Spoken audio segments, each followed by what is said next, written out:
नमस्कार मंडळी, चला तर अंड्याचे तेच प्रकार खाऊन तुम्ही बोर झाला असाल ना, तर हा प्रकार नक्कीच पहा। तर आज आपण आप्पे पात्रामध्ये अंडे ठेवून कुठली रेसिपी बनवणार आहोत हे तर तुम्हाला व्हिडिओमध्ये पुढे समजणारच आहे। त्यामुळे ना व्हिडिओ कुठेही स्किप न करता सोडून न जाता शेवटपर्यंत बघा, जेणेकरून तुम्हाला सुद्धा इतका चविष्ट आणि जबरदस्त पदार्थ खायला मिळेल।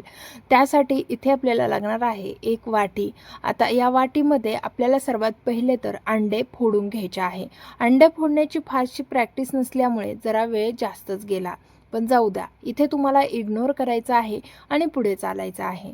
कारण आपल्याला एवढी काही प्रॅक्टिस नाहीये। मी पहिल्यांदा दुसऱ्यांदा अंडे फोडत असेल असं म्हटलं तरी काहीच हरकत नाही। आणि त्यामुळे अंडे फोडत असताना भीती वाटत होती, हातातच फुटतं की काय, म्हणून त्याला अलगद मारताना वेळ भलतासाच गेला। पण जाऊ द्या, आता आपले अंडे फायनली फोडून झालेले आहे। आता आपल्याला हे अंडे जे आहेत ते छानसे फेटून घ्यायचे आहे। त्या अगोदर यामध्ये घालायचं चवीनुसार मीठ, पाव चमचा हळद, पाव चमचा लाल तिखट घालून घेतलं। त्यानंतर आपल्याला हे सर्व जिन्नस यामध्ये मिक्स करायचे आहे। त्याचबरोबर हे अंडं जे आहे ना ते छान फेटून घ्यायचं आहे। आज आपण आप्पे पात्रामध्ये अंडे टाकून ना अतिशय सुंदर असा पदार्थ बनवणार आहोत। तर पहा, अशा प्रकारे आपल्याला हे अंडं जे आहे ना ते फेटून घ्यायचं आहे। तर याच प्रकारे जे आहे ना ते थोड्या वेळासाठी आपल्याला हे अंडं जे आहे ना ते चांगलं फेटून घ्यायचं आहे। चमच्याचा तळवा असा खालच्या भागाला ठेवायचा आणि एकदम असं स्प्रेड करत आपल्याला फास्टमध्ये हे फेटून घ्यायचं आहे। आता फास्टमध्ये फेटल्यामुळे तुम्हाला माहिती आहे का, अंडं जे आहे ना ते फुलतं बरं का, आणि पदार्थ व्यवस्थित तयार होतो। त्यामुळेच ना अंडं कधीही कुठल्याही म्हणजे तुम्ही पदार्थ बनवा, पण त्यासाठी अंडं फेटून घ्यायचं आहे। त्यानंतर यामध्ये घालायचा बारीक कट केलेला कांदा, तसंच बारीक कट केलेली कोथिंबीर। आता हे देखील यामध्ये मिक्स करून घ्यायचं आहे। या व्यतिरिक्त जास्त यामध्ये काही घालायचं नाही, नाहीतर काय असतं, पदार्थामध्ये त्या पदार्थाच्या चवीपेक्षा जास्त प्रमाणात दुसऱ्या गोष्टी झाल्या तर त्या पदार्थाची चव कुठेतरी मागे पडते। चला, मिश्रण तयार झालं की लगेचच इकडे आप्पे पात्राला तेल लावून घेऊया। तर इथे संपूर्ण आप्पे पात्रामध्ये तेल लावून घ्यायचं आणि अशा पद्धतीने आप्पे पात्र जे आहे ते थोडंसं हलवून घ्यायचं आहे। हलवून घेतल्यामुळे काय होतं, तेल सगळीकडून लागतं। आता व्यवस्थित असं गरम झालं ना की आपल्याला हे टाकून घ्यायचं। इथेही डाव फसला, कारण ते छोट्या चमच्याने टाकताच येत नव्हतं। म्हटलं नको रे बाबा, सांडासांडीचा आपला काही मूड नाही। तर चला, तो चमचा बाजूला ठेवला, मोठी छोटी पळी घ्यायची आणि मस्त अशी टाकून घ्यायचे। तर इथे संपूर्ण आप्पे टाकून झालेले आहेत। आता यावरती ना झाकण ठेवायचं आणि अगदीच मंद गॅसवरती 2 मिनिटे आपल्याला हे आप्पे शेकून घ्यायचे आहे। अंड्याचे आप्पे आहेत, लक्षात ठेवा, गॅस जर खूप मोठा ठेवला ना तर खालची साईड लगेच करपू शकते। त्यामुळेच पहा, किती सुंदर असा आपल्या ह्या आप्प्यांना कलर आलेला आहे, अतिशय सुंदर आलेला आहे। पहा बरं, ही रेसिपी लहान मुले का बरं खाणार नाहीत? तुमच्या घरामध्ये लहान मुले असतील, ते अंडे तर खातात, पण त्यांना ना तेच अंड्याचे प्रकार खाऊन कंटाळा आलाय आणि मग कंटाळवाणे करतात किंवा खात नाहीत। तर अशा वेळेला तुम्ही अगदी 2 ते 3 अंड्यामध्ये त्यांना पोटभरीचा हा पदार्थ बनवून देऊ शकता। तर मस्त असे अंडे जे आहेत ना ते पलटवून घेतलेले आहे, आप्पे। आता हे आप्पे ना दोन्ही साईडने छान असे गोल्डन कलरवरती आपल्याला भाजून घ्यायचे आहे। तर इथे पहा, मस्त असा टम्म फुगलेले आहेत आणि छान भाजले गेलेले आहेत। आता हे अंड्याचे आप्पे हे काहीतरी नवीनच वाटतंय ना? अहो, हे अंड्याचे आप्पे असेही खाऊ शकता, सॉससोबत खाऊ शकता। तुम्हाला माहिती आहे का, सॉससोबत खाल्ल्यानंतर मुलाने कमेंटमेंट दिलेली, अतिशय सुंदर आई हा पदार्थ लागतोय, तेवढाच कॉन्फिडन्सली तू तुझ्या ऑडियन्सला सांग। म्हणूनच मी सांगतेय, त्याने खूपच आवडीने खाल्लं आणि तो बोलला की सगळेच आवडीने खातील आई, इतका मस्त हा पदार्थ झालेला आहे। तर चला, त्याने तर हा पदार्थ आवडीने सॉससोबत खाल्ला। त्यानंतर आपण याची ना वेगळी एक रेसिपी बनवणार आहोत। त्यासाठी इथे कढई गरम व्हायला ठेवली। आता कढई तेलकट आहे, त्यामध्येच पहा, इथे किसून घेतलेलं खोबरं, आलं, लसूण आणि 2 मीडियम साईजचे कांदे कट करून घेतलेत। त्याशिवाय 2 ते 3 चमचे चणा डाळ इथे आपल्याला लागणार आहे। आता तुम्ही चणा डाळ, फुटाणे किंवा फुटाणे डाळ या तिन्हीपैकी काहीही इथे वापरू शकता। जे तुमच्याकडे असेल ना ते ह्या भाजीसाठी तुम्ही वापरू शकता। आता पहा, इथे आपल्याला ना ही चणा डाळ जी आहे ते छान भाजून घ्यायची आहे। ही जी नॉर्मल कच्ची डाळ असते ना तीच आपण घेतली। थोडीशी गोल्डन कलरवरती डाळ भाजल्या गेली की लगेचच त्यामध्ये किसून घेतलेलं खोबरं आपल्याला घालून घ्यायचं आहे. आता खोबरं देखील चांगलं डार्क तांबूस रंगावरती भाजून घ्यायचं आहे. भाजीला कलर व्यवस्थित हवा असेल तर तुम्हाला इथे ना हे खोबरं डार्क कलरवरती भाजून घ्यायचं आहे. आणि हो, आज आपण याच मसाल्याचा वेगळ्या कलरची भाजी बनवणार आहोत बरं का. फार अशी म्हणजे काळपट किंवा लाल अशी न बनवताना जरा वेगळ्या पद्धतीची भाजी बनवावी म्हटलं तर मस्त असा हा मसाला भाजून झालेला आहे. पाहू शकता खोबरं किसून घेतल्यामुळे ना छान भाजल्या जातं बरं का. खोबरं आता व्यवस्थित भाजले, तसं डाळसुद्धा भाजल्या गेली. आता हे काढून घेतलं, त्यानंतर उभा पातळ कट केलेला हा कांदा यामध्ये टाकून घेऊया.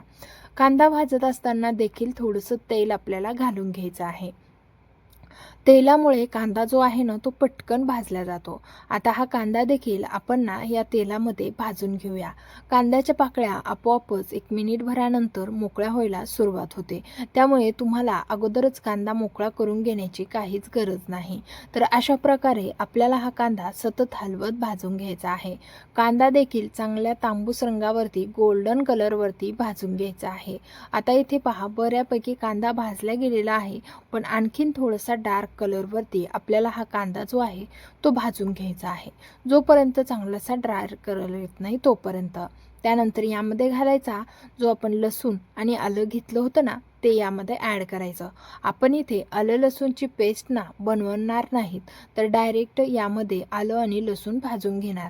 त्यानंतर मूठभर कोथिंबीर या वाटणामध्ये मी भाजण्यासाठी टाकते. आता तुम्हाला किती जणांना माहीत आहे की कोथिंबीर जेव्हा आपण भाजतो किंवा फ्राय करतो तेव्हा तिचा कलर जो आहे ना तो आहे तसा राहतो.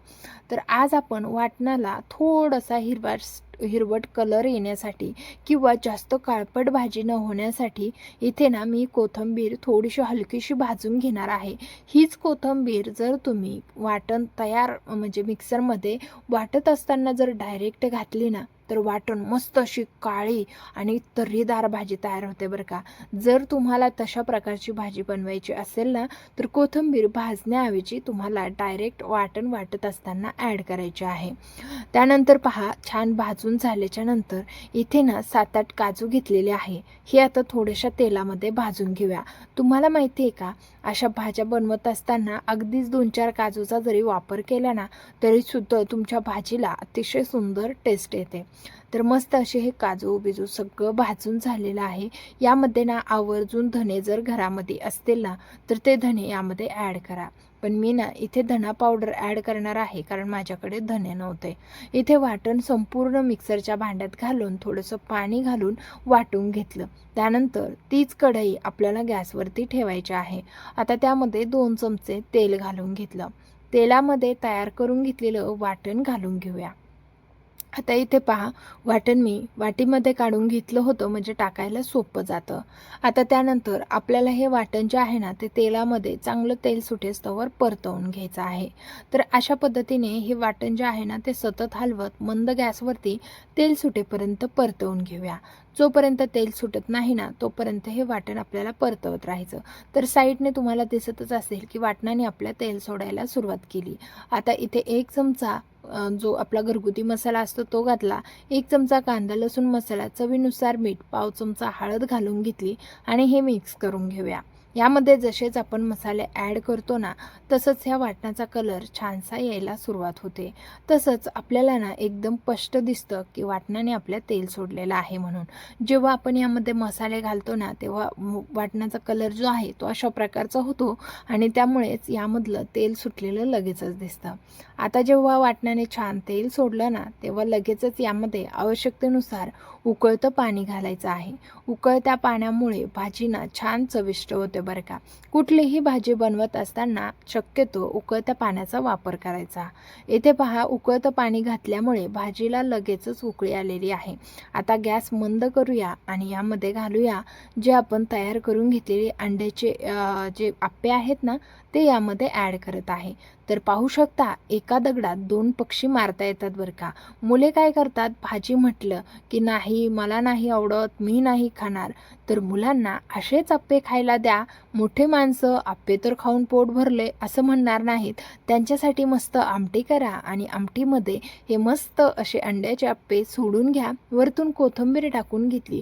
आता अगदीच मंद गॅसवरती अंडे काय आपल्याला शिजवायचे नाही, पण भाजी 2-3 मिनटं तरी मंद गॅसवरती शिजवून घ्या. म्हणजे ना भाजी छान चवीला होते. त्यामुळेच ना भाजी घाई कधीच करायची नाही. अगदी मंद गॅसवरती थोड्या वेळ आता शिजवून घेऊया. थोड्या वेळानंतर पहा मस्त अशा भाजीमधून हलकासा सुगंध यायला लागलेला आहे आणि अप्रतिम अशी ही भाजी तयार झालेली आहे. खूप तर्रीदार किंवा खूप तेलकट भाजी आज आपण बनवलेली नाही. आणि पाहू शकता नेहमीपेक्षा वाटण थोडंसं वेगळ्या पद्धतीने बनवलं. तर मस्त अशी ही आमटी आणि अंड्याचे जे आप्पे केले होते ते तयार झालेले आहेत. ह्यामध्ये टाकून घेतलेले आप्पेही किती सुरेख दिसत आहेत ते तुम्हाला दिसतच असेल. तर अप्रतिम अशी ही रेसिपी तयार झालेली आहे. आता ही भाजी तुम्ही भाकरी, चपाती शिवाय राईससोबत सुद्धा खाऊ शकता. कशाही सोबत अप्रतिम अशी लागते. रोटीसोबत सुद्धा खाल्ली ना तरीसुद्धा तितकीच चविष्ट लागणार आहे.